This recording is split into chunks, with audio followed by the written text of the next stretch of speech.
नमः संस्कृताय triple S classes में आप सभी का स्वागत है। चलिए प्यारे बच्चों, आज अपन बढ़ते हैं अपने टॉपिक की ओर।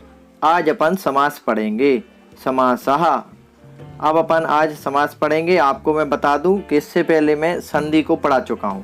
जिसने मेरी वो वीडियोस ना देखी हो उन वीडियोस को देख ले।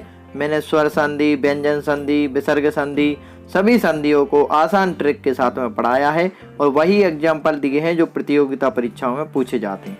अब आपको एक बात और बता दूं, हिंदी के अभ्यर्थी भी इस वीडियो को देख सकते हैं। हिंदी और संस्कृत के संधि समास में कोई विशेष अंतर नहीं होता है, सिर्फ हलंत और विसर्ग का अंतर होता है। आप सभी से एक और बात बोलूँगा कि आप सभी मेरे चैनल को लाइक कर लें, सब्सक्राइब करें और अधिक से अधिक शेयर करें, जिससे आने वाली वीडियोस की नोटिफिकेशन आपको समय समय पर मिलते रहें। चलिए अब चलते हैं समास की ओर। समास की परिभाषा जान लेते हैं। समास की परिभाषा है समसनम समासः, अर्थात समसनम इत्युक्ते संक्षिप्तीकरणम द्वयो पदयो बहूनां पदानां वा मिलनम समासः।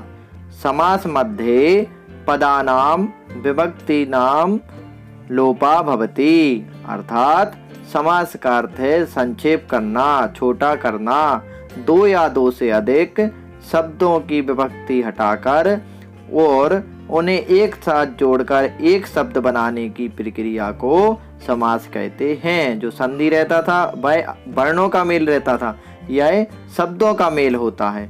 चलिए तो अब अपन आगे और समास के भेद के बारे में जान लेते हैं। समास के 6 भेद होते हैं। पहला तद्विगु समास, फिर कर्मधारय समासः, फिर आता है अपना द्वंद्व समासः, फिर 4th नंबर पर अपना आएगा बहुब्रीहि समासः, 5th नंबर पर अव्ययीभाव समासः और 6th नंबर पर आता है तत्पुरुष समासः। यह जो 6 भेद हैं यह समास के होते हैं। तो चलिए अब अपन एक श्लोक के माध्यम से भी समास के भेदों को समझ लेते हैं, जो अच्छी तरह से जिससे अपन को याद हो जाएंगे समास के नाम। श्लोक कहता है कि द्वंद्वो दिगुरपि चाहम मद देहे नित्यम अव्ययी भावः तत्पुरुष कर्मधारय ये नाहम श्याम बहुब्रीहि। इस श्लोक में सभी समासों के नाम आ गए हैं। आप सभी इस श्लोक के माध्यम से सभी समास के नाम याद कर सकते हैं। चलिए अब अपन शीघ्र ही बढ़ते हैं पहला समास का जो भेद है उसकी तरफ। पहला समास है दिगु समासः, जिसकी डेफिनेशन है संख्यापूर्वो दिगुः, अर्थात जहाँ प्रथम पद संख्यावाची होता है तथा उत्तर पद की विशेषता को प्रकट करता है वहाँ दिगु समास होता है। पहला पद संख्यावाची और उत्तर पद उसकी विशेषता बताएगा। चलिए उदाहरण के द्वारा इसको समझ लेते हैं। पहला उदाहरण है नवानाम रात्रिणाम समाहारः। नवरात्रम, नवरात्रम को अपन बोल देते हैं नवरात्रम। ऐसा नहीं कि नवरात्रियों का समूह इतना लंबा बोलें, तो जब 3-4 शब्दों को इकट्ठा कर लेते हैं वही तो समास होता है। चलिए दूसरा उदाहरण देखते हैं। पंचानाम पात्राणाम समाहारः। पंचपात्रम, 5 बर्तनों का समूह। ठीक उसी प्रकार पंचानाम बटानाम समाहारः।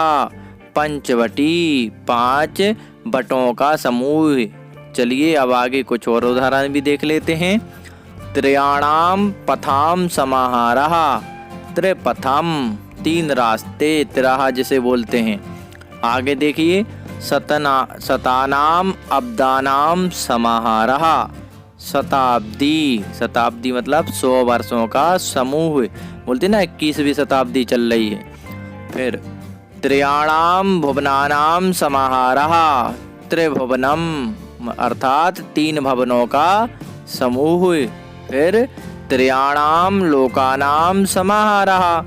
त्रिलोकम, 3 लोकों का समूह। उसको एक ही वर्ड में अपन बोल देते हैं त्रिलोकम। बार बार जाना विच्छेद करके नहीं बोलते, बात को लंबी नहीं करते। 3 लोकों का समूह, बात को संक्षेप रूप में कहना ही समास होता है। चलिए अब दिगु समास की ट्रिक जान लेते हैं। इसकी ट्रिक है संख्या या समूह की बात होती है। इसमें किसकी बात होती है? संख्या की या समूह की। आपने देखा त्रिभुवनम, त्रियाया, नवरात्रम, नवाया, नवरात्रियों का समूह, त्रिराहा, त्रिपथम। इस प्रकार हम कह सकते हैं जिस समास में सर्वप्रथम किसकी बात होती है, संख्या की बात होती है और द्वितीय पद उसकी विशेषता बताता है, वहाँ द्विगु समास होता है। यह हमने द्विगु समास को जान लिया। अब अपन आगे का समास भी देखते हैं। तो चलिए आगे का समास देखते हैं। आगे का समास हमारा है कर्मधारय समासः। चलिए इसकी परिभाषा जान लेते हैं। इसकी परिभाषा कहती है प्रायेण सा चासौ कर्मधारयः, अर्थात जहाँ प्रथम पद विशेषण या उपमान होता है तथा दूसरा पद विशेष या उपमेय होता है, वहाँ कर्मधारय समास होता है।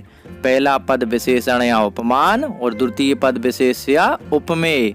चलिए उदाहरण के द्वारा अच्छे से समझ लेते हैं। इसका पहला उदाहरण है नीलम च तत् उत्पलम, नीलोत्पलम, नीला कमल। यहाँ विशेषता बता रहा है ना, कमल कैसा है, नीला।